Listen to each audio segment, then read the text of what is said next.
Oh, the whole hand-me-down effect that happened here. Okay, So hand-me-downer was basically pretty much Lincoln's bike was handed down to him, but it's a girly bike. and then he traded with Lynn's bike, and then he ends up messing up Lynn's bike. No, what happened is that he stole Lynn's bike just to show the game that this is actually, my new bike, because he didn't want... I know, he was trying to show off with friends. Also, heads up, by the way, remember, this is the first time we also saw Rusty, by the way. Yeah. And he turns out to be an enemy first off. I thought he was like a rival or something, because like Rusty and Lincoln apparently were not like friends or something like that. And then later on, they never explained it, but both of them actually are friends now, and have been friends ever since. Yeah, like Rusty has been a part of Lincoln's squad for so long, yet he did start off as Lincoln's enemy. I'm wondering what led to Rusty and Lincoln going from enemies to friends. I don't know either. I mean, it was just quite an interesting topic to bring up. I'm like, oh, okay, I didn't expect Rusty to be such a meanie and stuff. There was no Zach or Liam either. Like, since Rusty and Zach are friends, you would think that Zach would be in the gang too. Yeah, that is true too. But I mean, the whole thing about Hand Me Downer was the fact that things were handed down to him, and unfortunately, some things weren't that great. So I know that he had a bike handed down to him, but then you didn't know about the whole chain effect that also happened as well, where it was Lori's bike, it was Lenny's bike, Luda's bike, and then Luann's bike, Lynn's bike, now went to Lincoln's bike. Yeah, so it was a bike that was already handed down from sister to sister. Lincoln just happened to be the fifth or sixth person to get it. I mean, I thought this episode was actually not bad. I'm trying to look back at things that, kind of relevant to what it is today. And again, they don't really give much when it comes to hand-me-downs anymore, do they? I think that hand-me-downs are definitely a key essential, factor in families when it comes to, especially when it comes to big families. Often you see older siblings handing down old shirts, old stuff, old bikes, even to younger kids. So I think that the subject of hand-me-downs definitely holds up well, considering it's part of family. Okay, that is true. I think that's one thing that kind of gets off it. But then, when you look back at other episodes of Loud House, they don't really do hand-me-downs anymore. You don't see Lynn handing down something from Lincoln, having something from her part to Lincoln. This is the only episode that tackles hand-me-downs, and I feel like there should be more episodes that delve into that. They could have done that more, but I guess the lesson there is hey, take advantage of your hand-me-downs. It's nice to have that, But yeah, I mean, the episode wasn't at all bad. I thought it was okay. I think that not one of the best of season 1, but hand-me-downer was definitely a relatively good episode on its own. Okay, yeah, not bad. But yeah, I think that's the only thing I actually bring up. Rusty, not being a friend to Lincoln, but became a friend later on. There was no explanation about that, unfortunately. It was sort of like an on and off switch moment. Yeah. Or you can also be the kid's leader. You can call you Sweet Feet. You can be our leader. You can be Sweet Feet. Because of the whole baby bike that Lincoln had too. I know. Oh, God. At least anything he knows about it. All right. So let's go on to another episode that we can also bring up from season 1. Let me see.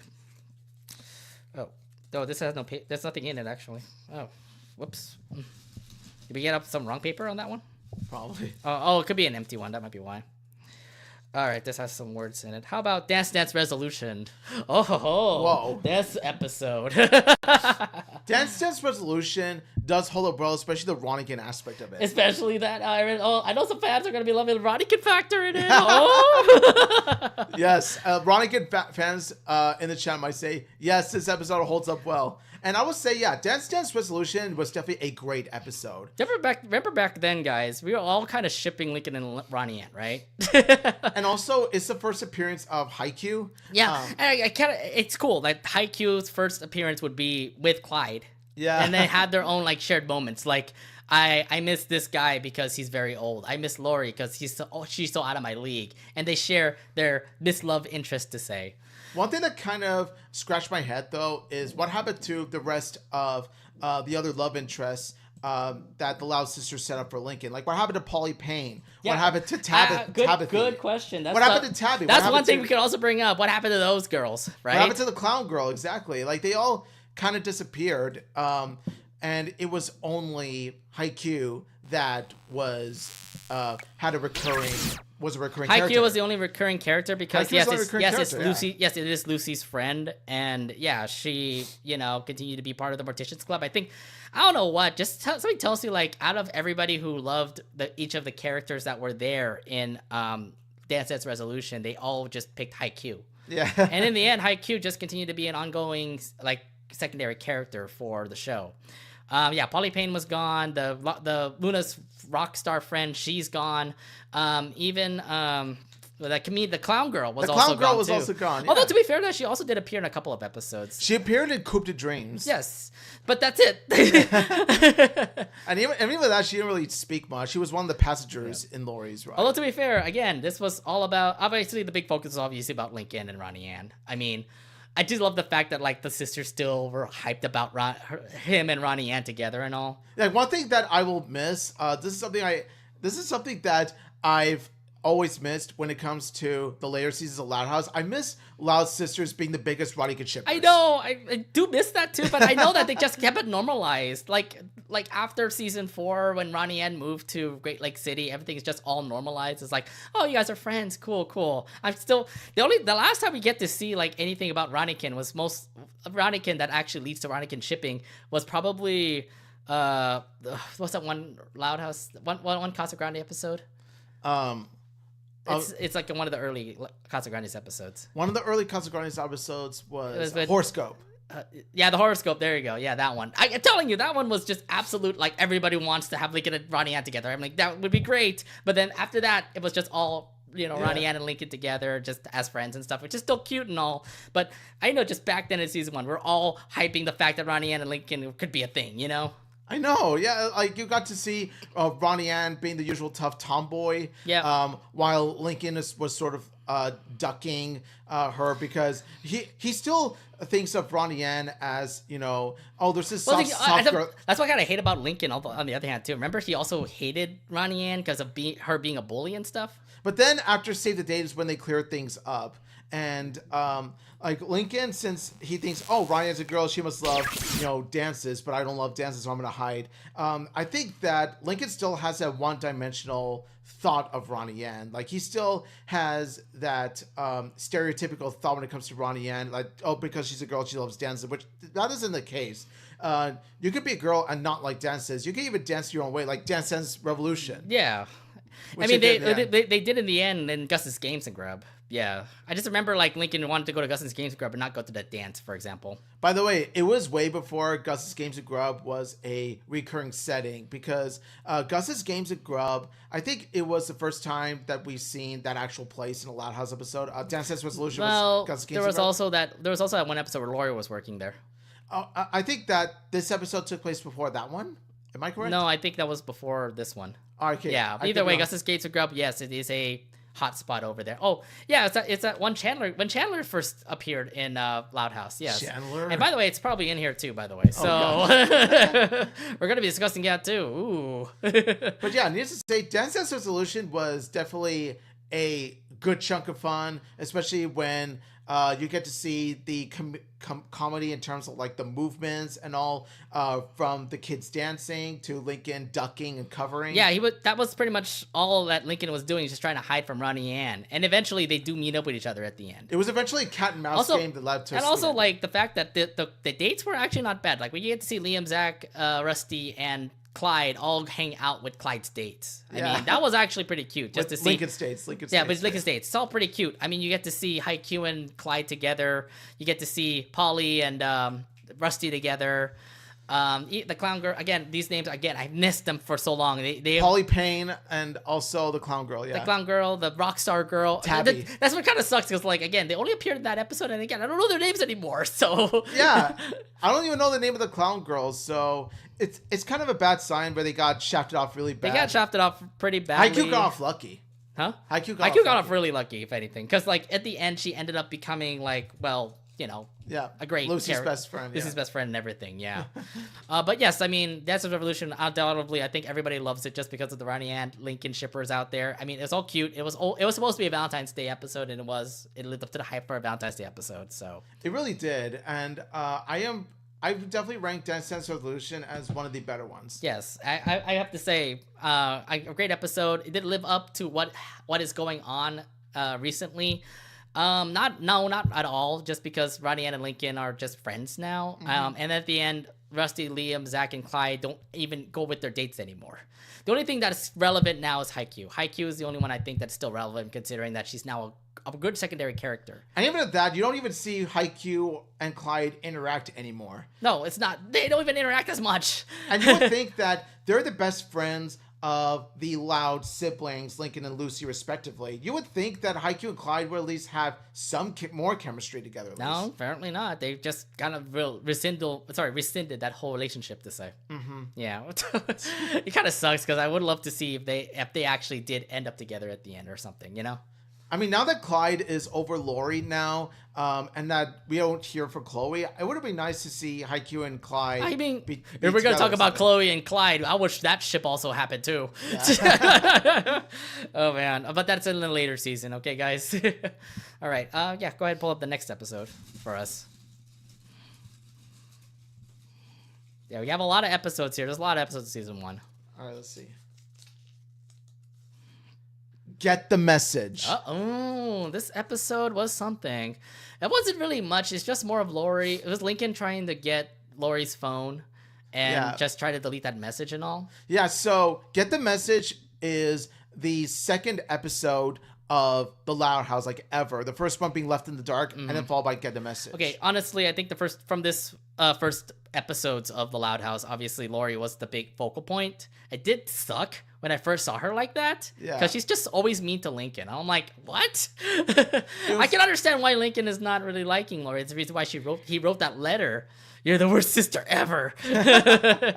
Yeah, I think the way they want to portray Lori in the early seasons is that they were trying to make her this mean babysitter girl type that you often see, like, say, Vicky from Fairly Odd Parents, for example. But instead of making Lori evil, they make her realistic.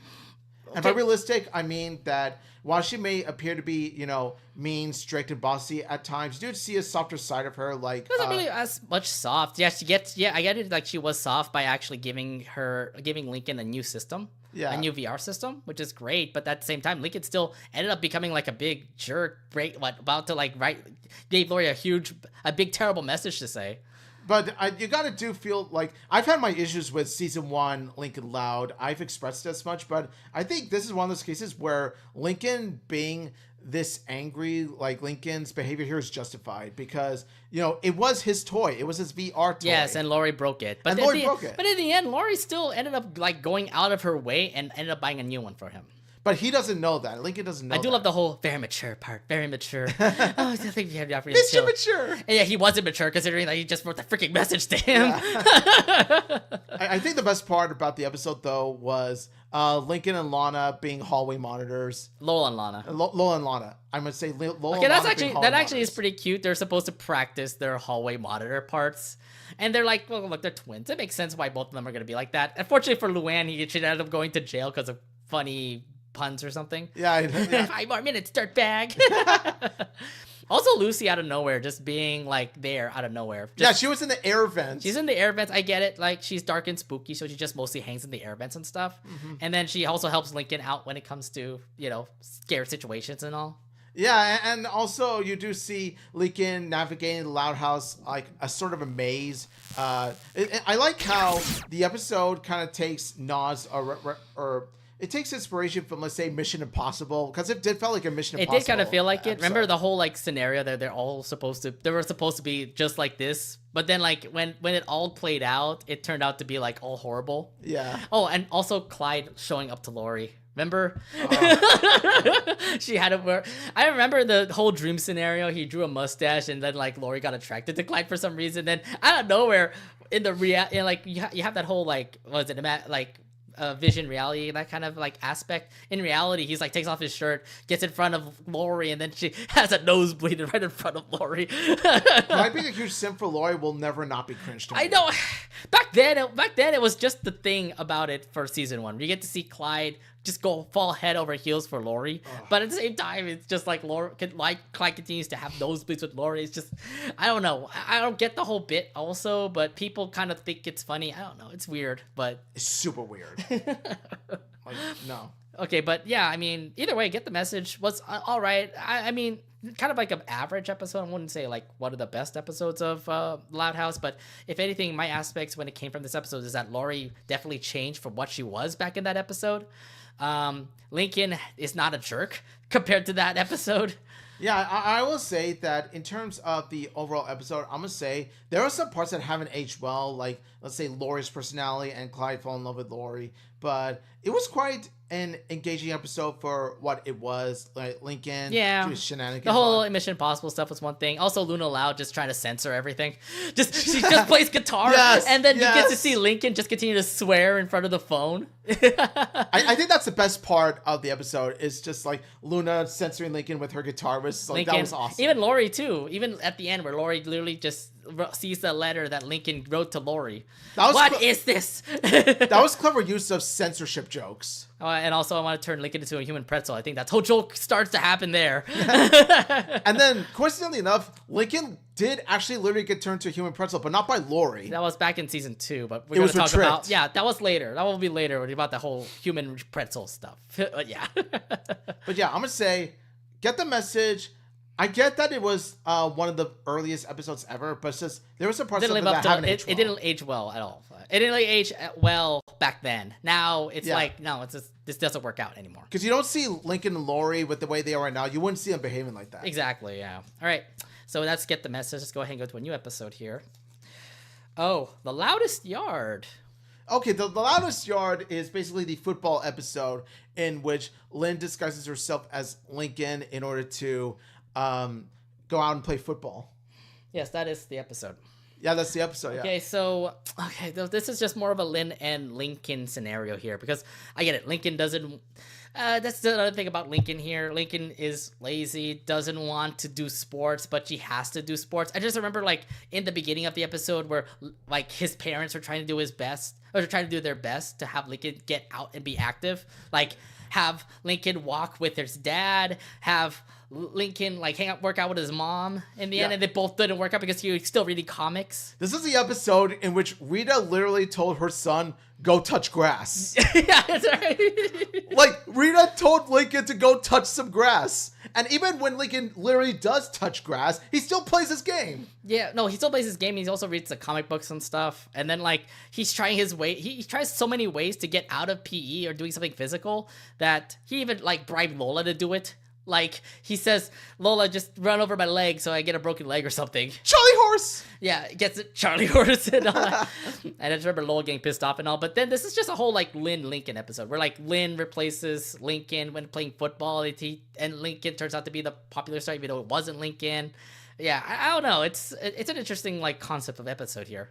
I would say that in terms of getting Lincoln to exercise, like, I understand 100% what Rita was trying to do with Lincoln in that he wants Lincoln to be healthy because she wants Lincoln to be healthy because, you know, when you go out and exercise, it's good for your health in a sense. But trying to get him to, you know, perform a sport, I don't know. It's just a bit too far. I would say that instead of having him play sport, participate in an exercise class in the gym. I mean, there's that too. But either way, like, I kind of didn't like Lincoln at all in this episode because, again, he's just taking over. He's taking advantage of just having his sister do all the work and all, you know? But then it turns out, but what I like about this episode and some of the, you know, episodes like this, where Lincoln takes a selfish route to the credit, is that it shows actions have consequences. Yeah, exactly. And that's the reason why, like, Lynn, for example, got injured. Yeah, and he had to do his own work, and in the end, he ended up actually losing the team. Which I thought was like, oh, safety. Oh, you lost the team because of the safety. That's what I mean. Karma. Lincoln actually gets what he deserves by doing the stunt like this. Yeah, I think the lessons I could take from, like, what I saw from what was it, The Loudest Yard, is the fact that, like, Lincoln is not so addicted when it comes to video games and stuff that he's not going to take advantage of his sisters and tell them to say, hey, can you be able to do this for me because I don't want to do it. It also helps that Lincoln has been more of an active character past season 1. Like, we've seen him do magic, we've seen him play it as David Steele, we've seen him do all kinds of stuff. Well, if you look at his grand adventures in the movies, you know what I'm talking about. So Lincoln has been more active than ever before. Yes. So this wouldn't be a plot line to begin with in the later seasons of The Loud House. Right, exactly. I don't know other things I could also bring up. Lynn is still continuing to be a sporty girl herself. She still does football as well. So this doesn't really much change Lynn. Lynn continues to be a sporty girl like she is at the moment. And plus, as two guys who love to watch football, I think this is an episode we found entertaining. Yeah, but Lincoln, again, failing his PE and everything. Again, nothing much to bring up. Again, also, like, the mom and dad was a little bit more active in this episode. I know that they didn't really have much focus in the season 1 because their faces continue to be hidden. Yeah. But they did have a little bit of an impact in that episode because they said, like, hey, Lincoln, do something for your PE credit or something like that. No, not PE credit. It was more like... There's exercise. Gets exercise. Yeah. He needs to exercise. I just remember Rita just getting angry about that. Yeah, and rightfully so. Like, she's just doing her job as a mother. Yeah, exactly. And again, Lincoln cannot just be doing video games and, comic books all together and everything. Again, if anything, Lincoln is definitely not the Lincoln as we have right now, because back then it's just, why are you being like this, Lincoln? At the same time, Lynn and Lola continues to be the same old them as they are right now. Yeah. Oh God, I remember also Lucy. Pretty much. Oh, the whole the Charlie Brown, Charlie Brown thing. that Peanuts reference was spot on. I do love the fact that, like, they have the piano aspect in that too, where, like, you even get to hear the running gag, the running thing as well, and you get to see Lincoln just go. I like that nice touch when you consider the fact that Peanuts is what inspired the Loud House. Yeah, indeed. Either way, again, this was not a bad episode. Again, that's all I can take when it comes to, like, all the things that happened from this episode to what's going on this season. So yeah, relatively entertaining. Yeah. All right. Do you want to pick the next episode? Not bad of an episode, but yeah, that was pretty funny.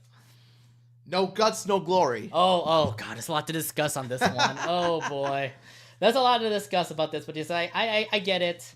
This episode was about Lori being being in charge of the house and everything. And yes, she's supposed to be a leader. She's a queen of no space. Yeah, she's a queen of, like, trying to make sure the house is stayed still. Yes, I understand all the sisters end up just, like, being, like, the sisters don't like it. But when you don't have Lori at all, everything goes chaotic because Lincoln's the one that's supposed to be in charge now. Exactly. Like, regardless of how you feel about Lori in the earlier seasons, especially season 1, she does have a point in that since she's the oldest, she is in charge of making sure that things don't fall apart. You have to have someone to keep the other siblings in check. Yeah, I understand why Lincoln and, like, the sisters all kind of hated, like, what Lori was doing, just because, like, Lori pretty much is putting them in check. Like, no music, no comedy, no phone calls, no mud pies, no video games. It's pretty much like nothing for her. And then no video games, no.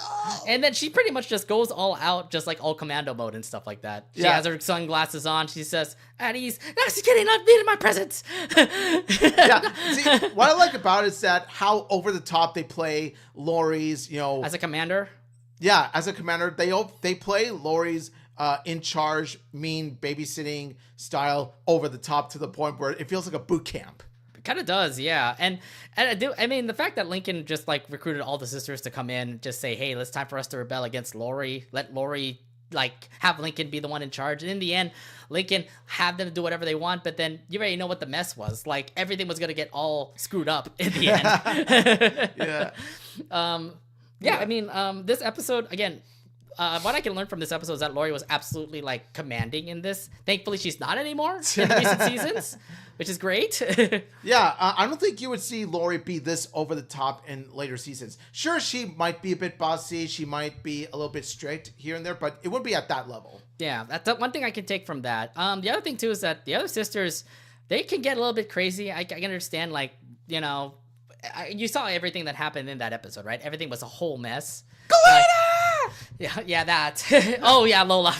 Glitter. Yeah. Well, she was in command too. It's like nobody comes in. Lola guards Nobody his comes- door. Boss's order. Yeah. Oh, Lola was absolutely in command as well, trying to guard the door and everything.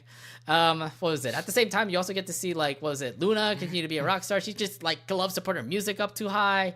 Lana just continue making mud pies. It's just like, I can understand why Lori was supposed to be in command, but now that like the Louds are getting a little bit more mature, I'm pretty sure these kind of messes are pretty much gone. Like as they got older in the later seasons, the Louds don't get this crazy, especially when the parents are away. I mean, there are times they do get crazy, but not nearly this crazy. Like, I think they kind of mellowed down the craziness a little bit. Yeah, they kind of did, which I thought was all right. But yeah, No Guts, No Glory. What other things can you also bring up from this episode? One thing that I will bring up is that the episode shows how when you pretty much turn order into anarchy, for example, because that's what Lincoln, as the king of Yessus, was organizing and putting together the house. Like, he pretty much made it into a full-on anarchy house. Especially when you see the food fight war that is going on, and they use the diapers as fort. Like, that's a kind of creative way of, setting up a battle, sort of like a snowball fight in a sense. Yeah, exactly. But no, I mean, again, that's not really much I can also bring up. I mean, it's just the fact that Lori is different. Like, way different back then compared to now. Like, they mellowed down her over-the-top bossiness and meanness. Exactly, yeah. All right, anything else? That's all? That's all, yeah. Okay, cool. Sounds good. Let me bring back the live scene here. All right, next episode for us. Okay, we only have, like, a couple more minutes left till, like, 20 more minutes left. So 20 more minutes? All right. We do another hour, 30 minutes of this? I'll do another 30 minutes. Yeah, we could do another 30 minutes of this. Oh, Roughing It. Roughing It. Oh my God. No way. Yes, way. It's the episode where Lincoln and Clyde try to get out in the woods and try to be men. Yeah, they go camping, but I think the biggest problem with it is how too gross of an episode is. And by what I mean by too gross is that they over rely on grossness and fart jokes. Oh, indeed, for sure. Oh my God. Like, I don't know about what I get it. Like, this is back in the era where like fart jokes and like disgusting humor was a huge thing. Look at the cartoons back before Loud House. They all had a lot of fart jokes and poop jokes and everything. Yeah, it was just, oh God. I don't know about that. There was only that one scene where like they were men and then they were just out by themselves and they just ended up like burping and farting all the time. Yeah, I think that's ultimately what kind of botched the episode down for me. I mean, there were some good elements that so what this episode does is that it shows Lincoln being afraid of being too feminine because he, of course, has 10 sisters that he lives with, so he feels that the femininity of his sisters is rubbing off on him, and he wants to prove that he's masculine. Yeah, well, that's the thing about it. Like, you can look at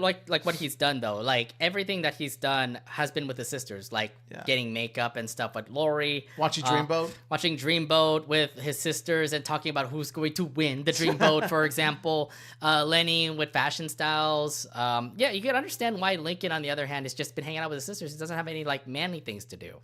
So this was kind of like a reality check for him, and the reason why he went to do this kind of roughing it moment for him. Yeah, and it does show that while it's good to have masculine traits, it does show that some feminine traits, like making clothes, for example, can help you survive in the end. It's not just, the manly things that mold you into a human being. It's also some of the feminine traits that you learn from your sisters that can help you grow as a person. Yeah. I mean, what else? What can I take from this episode? It's just the fact that like Lincoln was trying to get this reality check that he wants to be a guy, but I think like after this episode, there was not really much like reality checks of him being feminine or anything like that, right? I think that because Lincoln and Clyde were struggling in the wilderness, they were about to die off a cliff or something like that, and they're just having a tough time roughing it for sure. They literally went downstream when they woke up. And his sister's advice did actually help Lincoln out.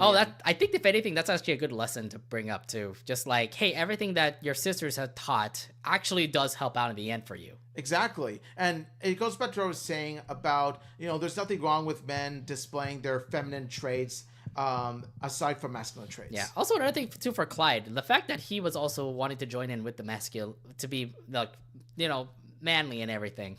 Like, is it just because like he wanted to get away from his parents? Hey, I'm kind of surprised. From his dads, yeah. I'm kind of surprised that Clyde's dads didn't bat an eye when Clyde decided to. No, they just go. were literally waiting in that house. They were just waiting in that house because if you know Clyde's dads, they are very overprotective of Clyde, overprotective to a fault.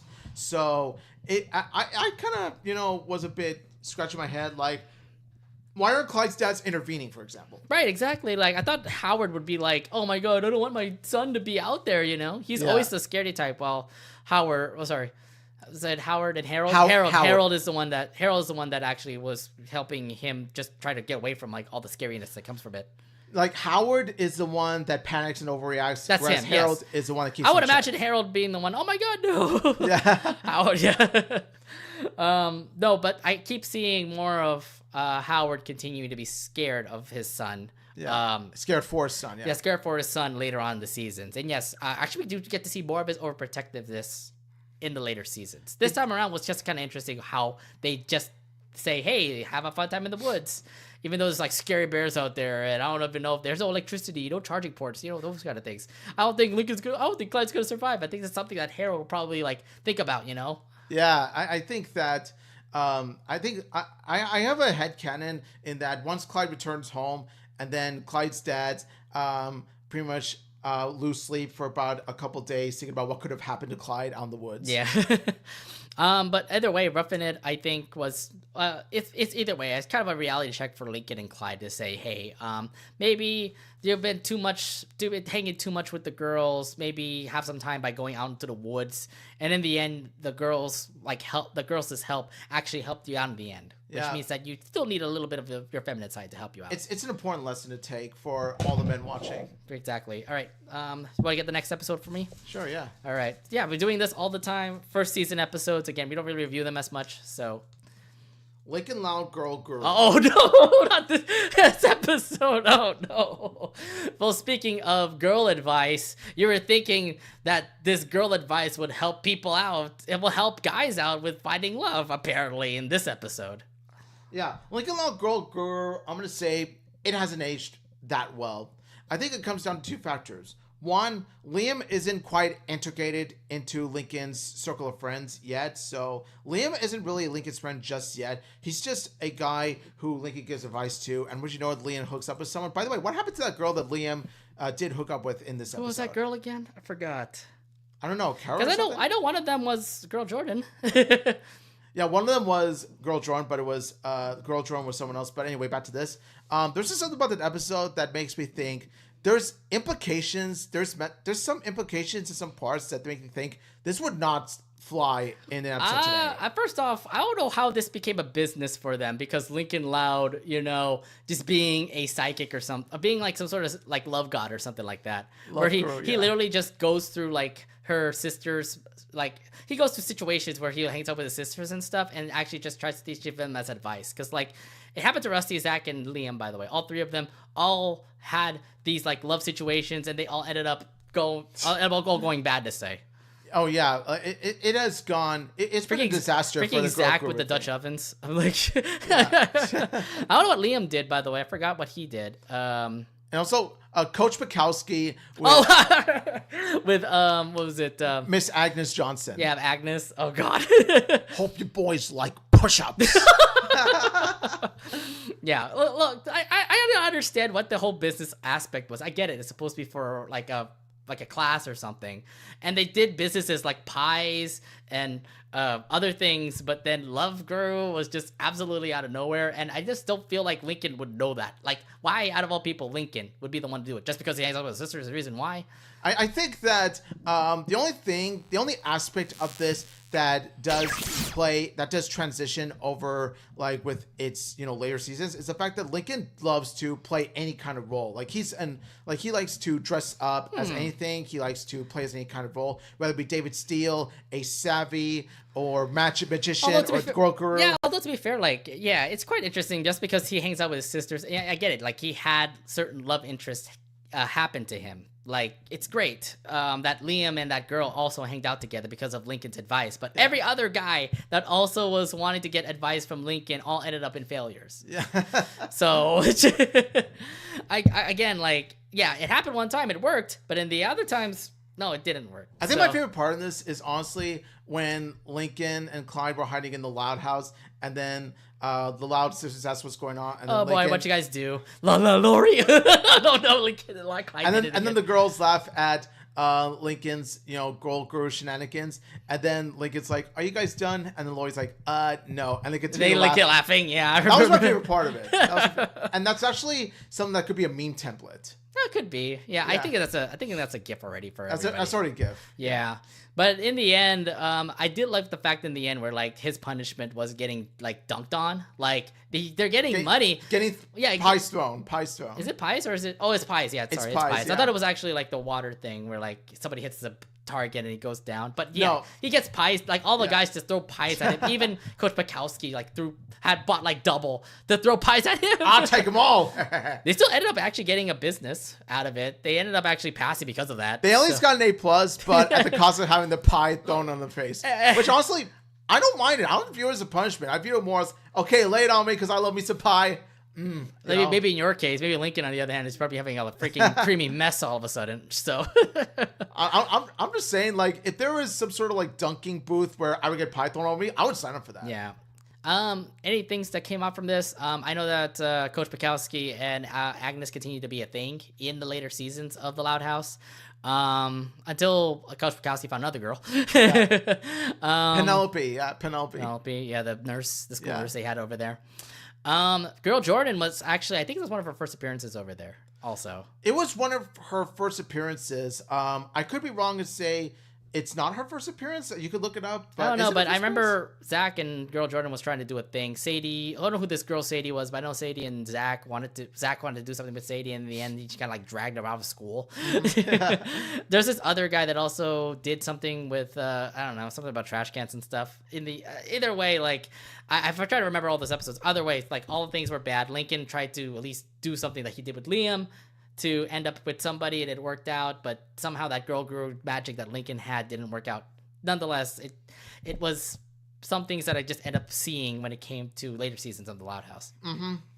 Yeah, I'm gonna say that when it comes to Legal Loud Girl Guru, I don't think it's aged all that well, to be honest. No, it doesn't. No, it's not. It's aged at all. Yeah, no. I don't expect Lincoln to do that again. Go in the aged like milk category. We have an aged like fine wine category and an aged like milk category. Yeah, it didn't age well, especially when you have like a guy who thinks that he knows all of things about love, which no, he doesn't. So. Yeah, and judging by his track record, I don't think he's exactly the love expert to go to. No, he's not. Indeed. Yeah, this was quite an episode to say. Yeah. Go for the next one then. Yeah, go ahead. You said Lincoln Loud Girl Guru. Let's go with Cover Girls. Ooh. Yes. Cover Girls. Oh my gosh. One of my favorite season 1 episodes. I love Cover Girls.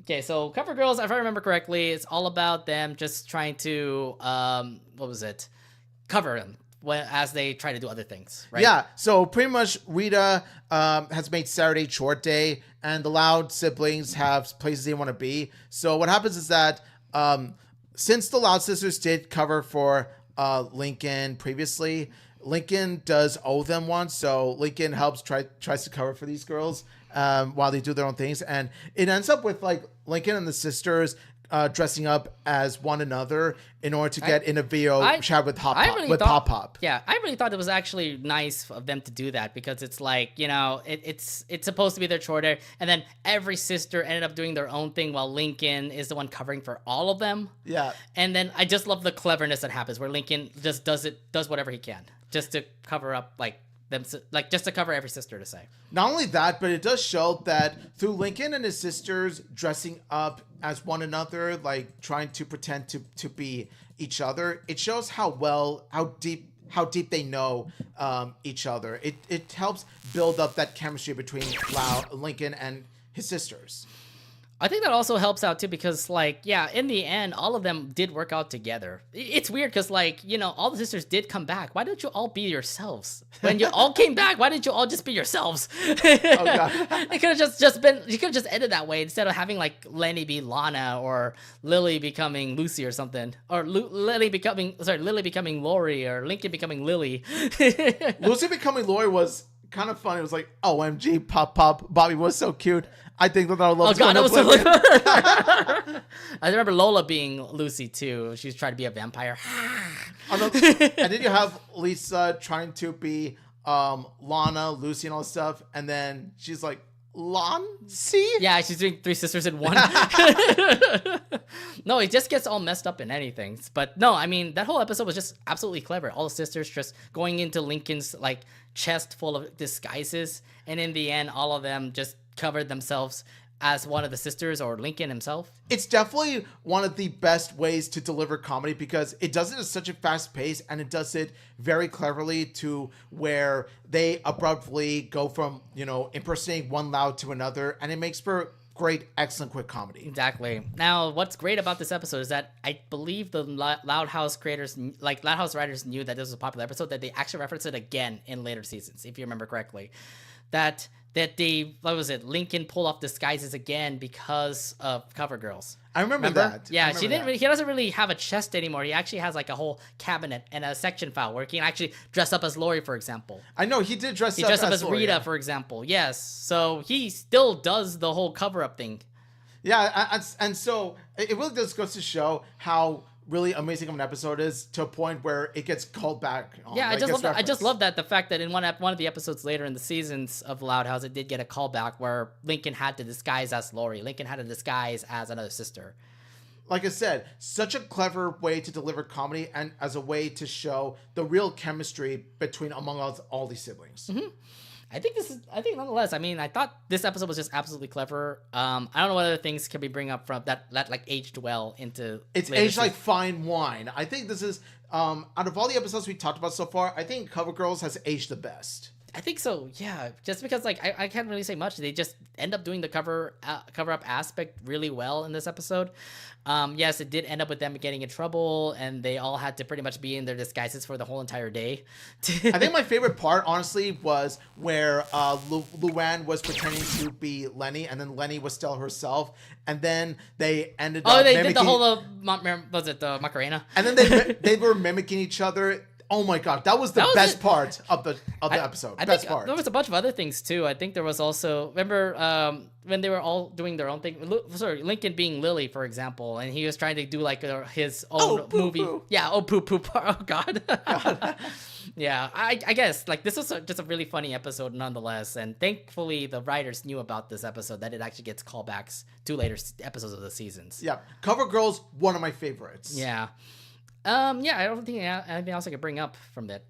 Yeah, I think we've said all we can. Okay. All right, another episode for me, sir.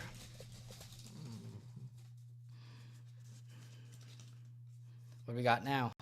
One Flew Over the Loud House. Oh, ooh, very good episode. The zombie apocalypse episode. Yeah, where everybody got sick, and it's pretty much all of them trying to survive this sickness that was going through the house. Now, this is another episode that I really love, even to this day. I think it's a clever take on the zombie apocalypse trope, while trying to make it seem like it's the flu going around in a really big house and a big family.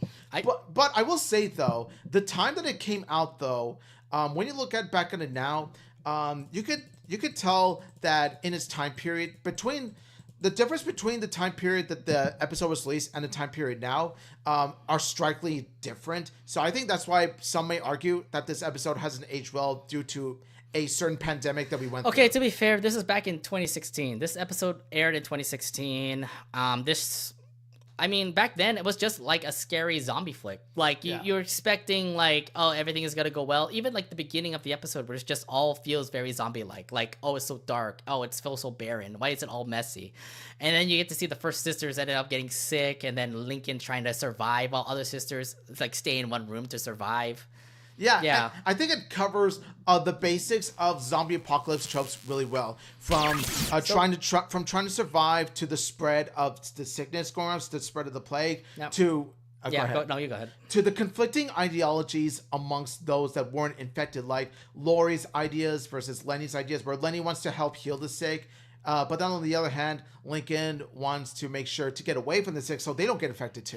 Yeah, I did actually like that too. To be fair, Lenny was supposed to be like the kind-hearted one to actually let them not get sick, but in the end, she's going to get sick eventually by not, surviving, if anything. She always does like, want a tissue, and she's just being all nice while Lincoln's trying to survive with like what is it, chicken soup in a freaking sprayer. And I think the interesting thing to note is that neither of them are really completely in the wrong. Like on the one hand, on Lincoln's side, like, while it is nice to help those in need, keep in mind that this is a big family with many family members who are sick. Therefore, you could be at high risk of getting the disease as well. Mm-hmm. But then on the other hand, though, Lenny is right in that they are family and they do need to be taken care of because they can't take care of themselves, obviously, because they're sick. Yeah, exactly. I mean, the other thing that kind of gets me about this episode, I get it. Like, I understand why they don't air it anymore. It's just because the pandemic was going through. And, like, in 2020, as the show continued to, like, do reruns in Nickelodeon, they will never put up this episode again. It's kind of like what happened with SpongeBob with their pandemic episode ended up getting, like, scrapped too. I still think this is a great episode. It just was so unfortunate that it happened during 2020 when the pandemic happened, that it actually did get shelved for a couple of months, for many years until everything cleared out again. And that goes back to what I was saying about while I like this episode, I'm going to categorize it in the age like milk category due to the time period. Because although to be fair, we're kind of out of that time period now. So I would say like, it's fine to watch it again. I don't know. Is it questionable? I don't know. Do y'all think it's questionable if we watch it again? All I'm saying is that I don't think that even by today's standards, I don't think you would see an episode like this again because of what the world has gone through in 2020 with that sort of situation. Yes, yeah, I can understand that. But like, I think nowadays we would just be okay to check it out. Yes, I know some people are going to be a little bit irritated just the fact that like, oh my god, I don't want to happen again. But I'm pretty sure we're kind of out of that phase. We're really in the end of this pandemic. It's just more of like, yes, once you get sick, let's just not make it like a pandemic. Let's not make it like a zombie apocalypse like it happened like right now. Yeah, exactly. So I would say that One Flew Over the Loud House, while it's an episode I would rewatch over and over again, I can understand why it's shelved. Yeah, but I'm pretty sure it's not shelved. It might be on Paramount Plus. I might be wrong on that, though, because The Price of Admission was not a sick episode, and that was a good episode itself, okay? It was. So... It definitely was. All right, so let me go. I'll go for 2 more episodes, and then we'll probably call it there. Cool. Okay. Yeah, let's do it. Two more episodes. Let's see some lucky episodes that we're going to be discussing. Hopefully it ages fine and not like milk. Fine like wine, not like bad milk to say. All right. This is a blank. Sorry. You're always getting blanks too, so I'm sorry if I actually have them. Damn. All right. Here we go. How about Along Came a Spider? Along Came a Spider is a relatively heartwarming episode, and especially when it tackles the fear of Lenny's fear of spiders. Okay, so Along Came a Spider. The only thing that was scary is Lenny just being scared of spiders. I think that's the only thing that actually aged. I don't know if, to be fair, I don't think we actually see Lenny and bugs anymore, do we? I mean, I can't recall which later episode brings back Lenny's fear of spiders, but yes, Lenny's fear of spiders is very real, and you especially see it with this episode, and it's not just Lenny that has this phobia, it's also Lynn Sr. that has this phobia. Oh, that's right, because he actually is the one that calls like the exterminator to say. He calls the exterminator, and this is honestly one of Lenny's best because she pretty much so this is one of Lenny's bravest moments because it's her trying to save the spider, which is Frank, in order, because keep in mind the spider Frank belongs to Lincoln's class, particularly Ms. Johnson. So it does. It's Lenny trying to come to terms with trying to make sure that while the spider is creepy and ugly, keeping the spider alive is essential for Lincoln to help the class. I love how this was like a I don't know what it just become like. I remember like the whole class saying like if you lose the spider, you're gonna be the most unpopular kid in school or something like that. Yeah. It was just like, okay, this is kind of like a threat now. I'm like, really? Like, you just got to make sure the spider doesn't die or else you're not going to be popular for the rest of your life. And this is where the loud Lincoln and the loud sisters trying to hide the spider from Lenny does come into I play. do like that though. I like everybody trying their best to hide it from Lenny. In numerous gags, numerous comedies. I think my favorite one is where the spider is in the fridge and Lenny tries to get milk from the fridge, and then Lisa tries to block the fridge saying Lenny is lactose intolerant. And one of my favorite Lenny lines ever is Lenny's line of, "No, I'm not. I'm tolerant of everyone, whether they lactose or not." Oh, God. One of my favorite Lenny lines. I'll to be fair, like Lenny episodes back then were all pretty funny because all the things that she says were like, funny. What was it? Puns to say. Is right? this the carpooling? Carpool. If we pull up Driving Miss Hazy, we're gonna pull that up then. Watch it be Driving Miss Hazy. No, there's a lot of like jokes that obviously pertain to Lenny because Lenny always like kind of obviously is a ditz back then, and like most of the things that she says were not smart, as you expect. But the whole hide up situation was just all great. I mean, even the sisters really like Frank. Like, I just remember Lana loving it, and then Lola started liking it, then everybody started liking it. How's it that when even Lola likes a spider and Lenny doesn't? That's saying something. It's so adorable. Can Lenny... Wait, did Lenny see this? And I just remember everybody asking, like, did Lenny see this? And then everybody's just like, has Lenny seen this? And then they try I think, like, if anything, the whole trope back then was like, yeah, Lenny's the only one that's afraid of spiders. Don't let Lenny show. Because, yes, Lenny's in the house, and if Lenny sees that spider, she's going to kill it or something. And she does that, like, throughout this episode, like, when she actually almost killed Frank with the whole spray thing. I remember that. Yeah. I remember that.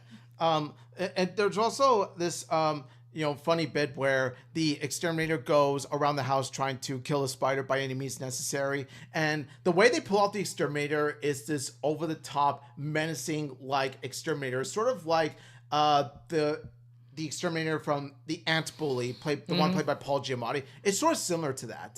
Yeah, you can say it that way. It kind of reminds me of that. But anyway, going back to this, the exterminator was quite a threatening antagonist. But it goes back to what I was saying about how in the end, Lenny faces her fears and does what is right by Lincoln, because Lincoln needs to spider to survive whether Lenny likes her or not. Yep. So I like Lenny's moment right there. It does show that she's all heart. She's willing to face her fears in order for Lincoln. That was like, I think this is like one of the first episodes we see Lenny also. Like, yes, she's scared of spiders, but at the end she also is kind-hearted and stuff. Yeah. Which in the end that's kind of her character and all. Which is great. And then, of course, it kind of sucks that in the end there was more spiders in the house. And then you can hear Lenny go, "Spiders!" But yeah, I mean, Along Came the Spider was great. Again, the only thing I can only retreat from this is the fact that I don't see Lenny get scared of spiders anymore. Unless there really is another spider episode that happens and Lenny's just going to be scared as heck about it again. There might be an episode that might bring back, spiders as a crucial element in an episode to where it's going to... call back to Lenny's fear of spiders here in this episode. Yeah, I mean, if they do references to Cover Girls, I think they'll do reference to this episode. Maybe. Again, like it's been a long time since we've seen Lenny actually get scared of spiders. We don't really see it as much anymore. But if anything, the kind-heartedness of Lenny continues on to this day. And maybe no more pets from. Sorry, there was pets that came back from the house, like the pet frog that Lincoln had. I remember that. Dissecting frogs. They had to bring back to the house. It was basically like all the frogs, Lincoln and Lana trying to hide the frogs from Principal Huggins. Yep, that episode. Yeah. That was a really good episode too, by the way. All right, we'll have time for 2 more episodes now. All right, 2 more for real. Let's see what we got for these last 2 episodes of season 1.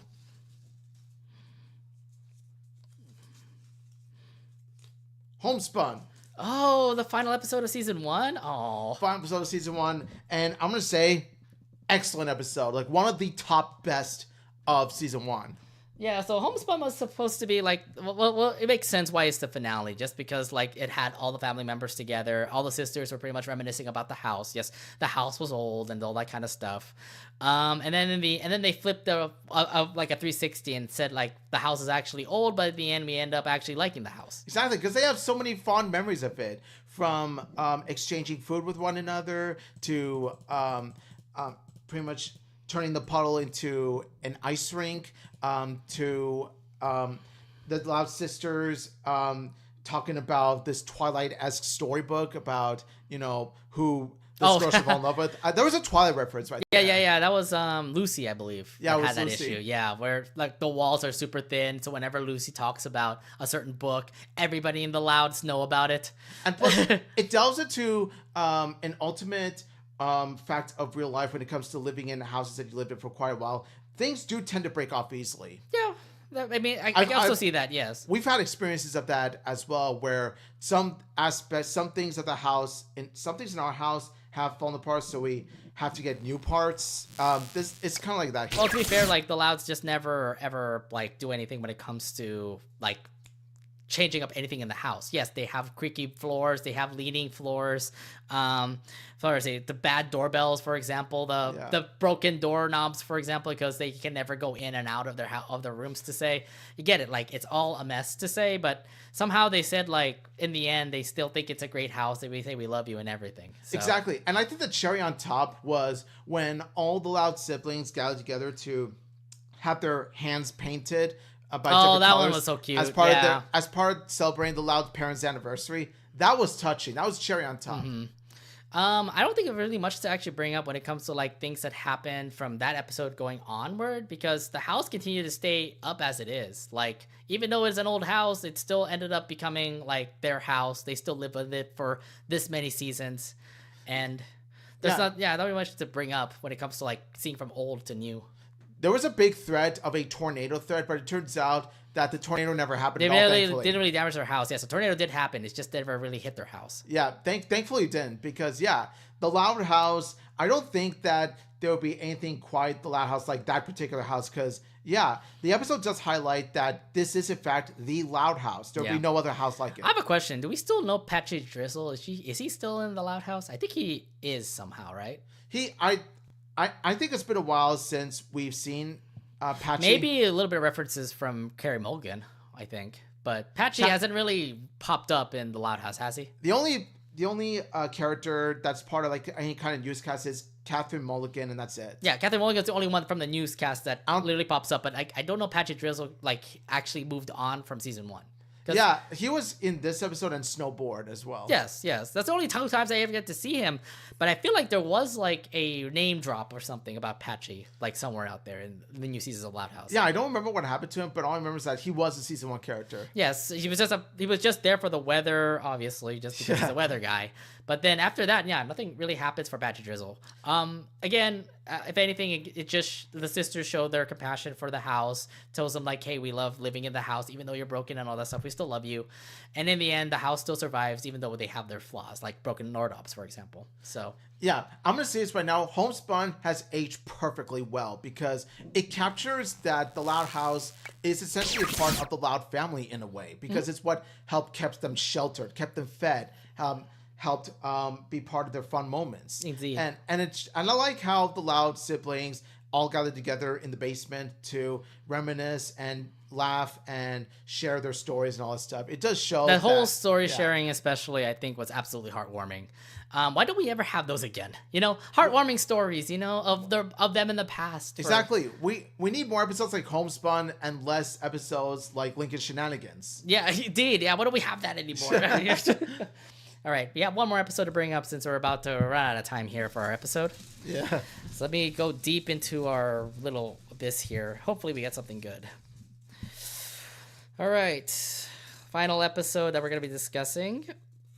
Overnight Success. Ooh, Overnight Success. And this is a groundbreaking episode for a particular reason. Go ahead and discuss it, because I'm going to put up the episode here.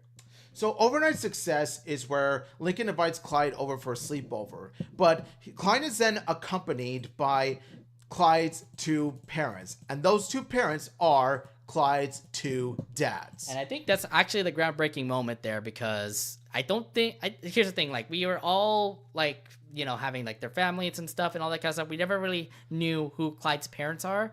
And then out of nowhere, it was Howard and Harold. Both of them popped up in the Loud House.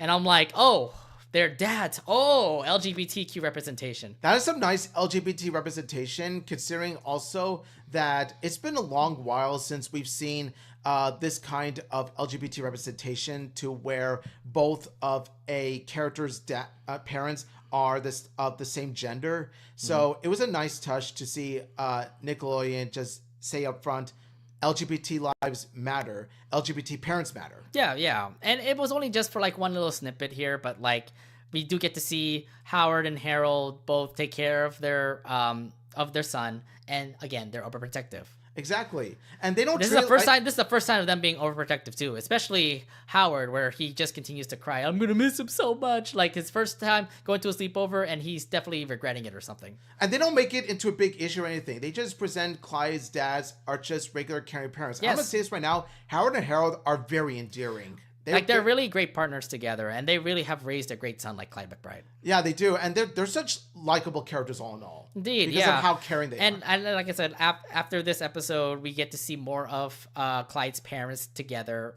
from as long as Loud House is. Yes, yeah. Howard and Harold continue to be Clyde's parents for a long time, and it's great to have them together still. Like they both have been impactful for the Loud House for sure. They really are, and what I think what I like about Overnight Success is that it really does show how Lincoln can be a bit too controlling of what a sleepover really is like. And that's what I kind of hated about that. Thankfully, it didn't live up to the later seasons where like, oh, everything has to be planned or else this sleepover is going to be ruined. Like, we cannot be able to watch this movie because you're hanging out with my sisters. And yeah, things just go crazy because they just never expected Lincoln to be just so angry like that. We're like, oh, our sleepover plan is over. Forget it or whatever.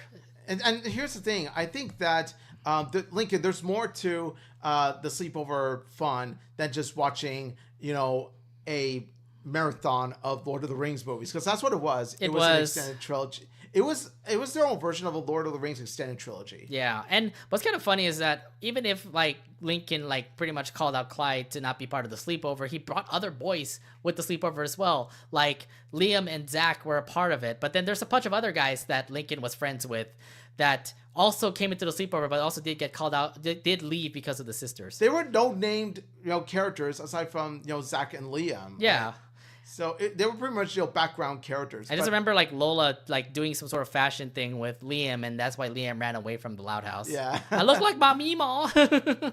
And also, I think what really sells Overnight Success is not just Clyde's dads, but also Clyde himself, because it shows how Clyde really is fascinated by having all these sisters live in Lincoln's house, being part of Lincoln's life, because Clyde is an only child, so it's his way of being shown what it feels like to be surrounded by siblings. Yeah, to have siblings and all. And this is the only time he's gonna do it because he's sleeping over with a house full of sisters. And they treated him well, honestly. Like Clyde ended up liking hanging out with the sisters. Yeah, I understand why Lincoln in the end Lincoln ended up saying like, yeah, sorry for being a big jerk to you. He even went to Clyde's house to pretty much just say the silent treatment, huh? And then he didn't know that he was still back in the Loud House. Yeah.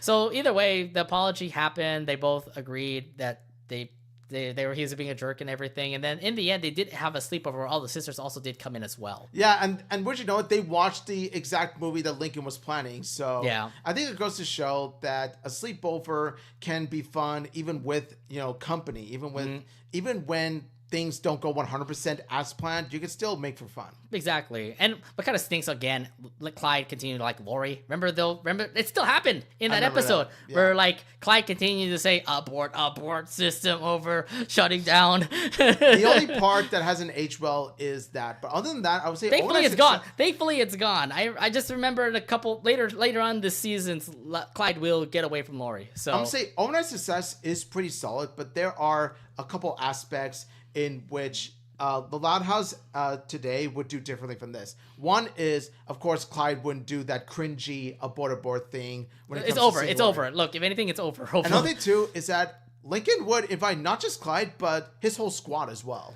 Like, you already brought Liam and Zach in there. Yeah, Rusty is not part of the friends group yet. No, but Zach and Liam would actually be like a legitimate plan, part of the plan of Lincoln's slumber party to begin with. Yeah, but it was just Lincoln and Clyde at first. Then Lincoln decided to bring all the other guys to come along to say, hey, let's do a sleepover in my house. Yeah. And they all getting called out, and they all left because of the sisters. So I'm assuming the other lesson too was the fact that like not every guy just will be suitable for all the sisters in the Loud House.